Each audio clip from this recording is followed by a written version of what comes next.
Hi, how's everybody? This is Harlem from the Clone Wolf Network. I had recently received a lot of questions as to, spell building and how do we do that. And, I sat down and I really thought about this because it's a really good question. A lot of people, they know what spells are and they know how to read enough to use them, but they don't know how to build them themselves. So, really quickly, I had wrote the 7-step guide on the things we need to take account when building spells. So the first one on the list is state your intention and decide on a clear and precise result or goal that you wish to accomplish during this phase. Just be very, very precise when you're building a spell. Each spell has a specific purpose. Don't say things that are open-ended. Don't use terms like wish or want. Use terms like have and gain because they have a better emphasis on the vibrations that you send out during the spell. The second thing we need to take into account is timing the spell. Not only is the time of day really important, but it's actually, what time of year, what time of moon phase we have for the month is actually extremely important, especially for, lunar witches like myself. The moon is used for different purposes. Just to go over really quickly the different moon phases and what their uses are.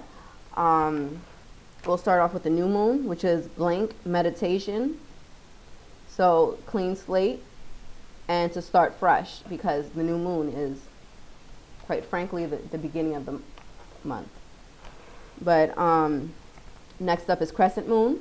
The crescent moon is good for focusing creation, planning, making a curse, and making wishes. So, this is pretty dual-edged. Anything you wish for, because of the new building opportunities in the crescent moon, make it a very prominent time for you to make your wishes or even curses. Somebody does you wrong, it's a perfect time to embody that, but also take account, on a side note, that karma, is a very serious thing. So just make sure you take that into account. Whatever happens to you happens. Whatever you do to somebody else happens times 3. So whatever you do to somebody else, whether it's good or bad, will always return to you and will always amplify. So please keep that in mind. The next up is the full moon. It's strong body and mind. To charge your crystals, potions, and talismans. This is also really important. You could do something as simply as just put them on the window. But, and to give thanks. During the full moon, we give thanks. This is, full moon in the fall. The harvest moon is the time that we give thanks for the things that grow. And so on and so forth. January is the wolf moon, which is, we give thanks for all that it embodies. But also, we actually like doing our cleansing on the full moon, but we'll get to that later in future videos. But the waning moon is good for reflection and taking advice, for cleansing spaces and people, and breaking curses and habits.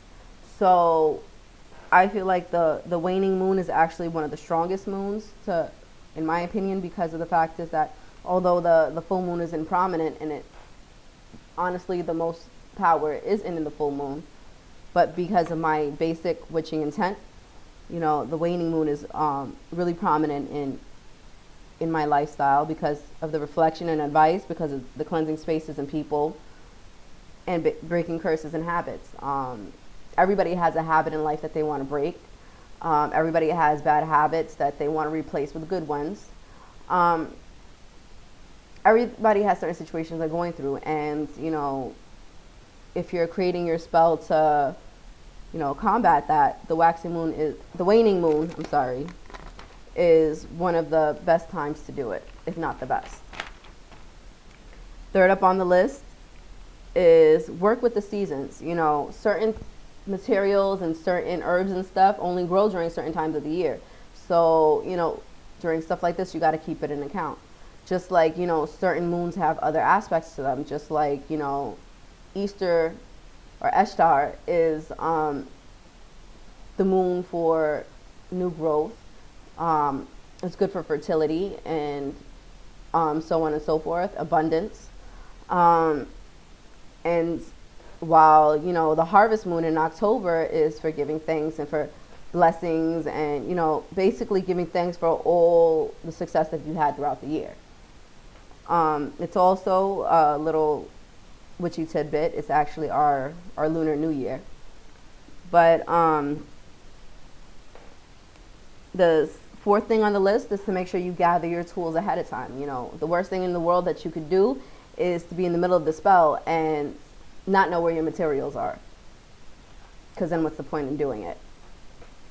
So, yeah, just make sure in cooking, we call it a mise en place. It means everything in its place. And basically this really applies to the craft as a whole. Another thing that's really important is understand your magic. Understand what you do and why you do it. Understand the purpose of it. Understand the history of it. I feel that it's really important for people to really understand all these key points in their magic, but it's really something that a lot of New Age Wiccans are really lacking in. They know how to do it, but they don't know why. Write your spoken words. It's very important to write them down because writing down words gives them power. It's also important for you to say these words that you write down because, like I said, it increases the vibrations of them. Writing down your words is also important because of the simple fact is you really want to know what you're going to say before you say it. Like, you don't want to get stuck up in the middle and don't know where to go with it. And the last and most important one on the list is remembering your laws and your morals. Remember, there's a law of three. There's morals. Understand that you can't take personal will. You can't force a person to do something that they won't do. That takes a personal repercussion on yourself, whether you want to feel it now or you will feel it later. But always just keep that in mind. You know, all the decisions and all the things you do affect another person. And it's really important to take that into account because a lot of us seem to forget the effects that it happens. It's kind of like, you know, you take a drop of water and you drop it in a lake. You have the ripple effect that carries on. They see how far it goes, but they forget that also comes back. And that, you know, keep these tools in mind while you're making and building your spells. I'll do future videos more in depth on building a spell and steps to take. I'll also be doing future videos on the gemstones and candle magic and so on and so forth. I'll also start teaching some of my alchemy and how to incorporate the laws of nature and the laws of attraction in everyday life. So this concludes our quick video on the 7 steps to writing your own spell. And I would like everybody just to take a quick minute below, just, you know, like and subscribe, click the notifications, and just leave a comment. You know, I want to hear your feedback. I want to know your experiences. You know, have you tried to write any spells? What troubles are you having? You know, I really want to see where everybody else is at during this, but, you know, this was a list that I compiled quickly to help out with the comments that I received on spell building and the how-tos and the don'ts. But yeah, so I'll talk to you guys later, and hopefully I'll see you guys in future videos.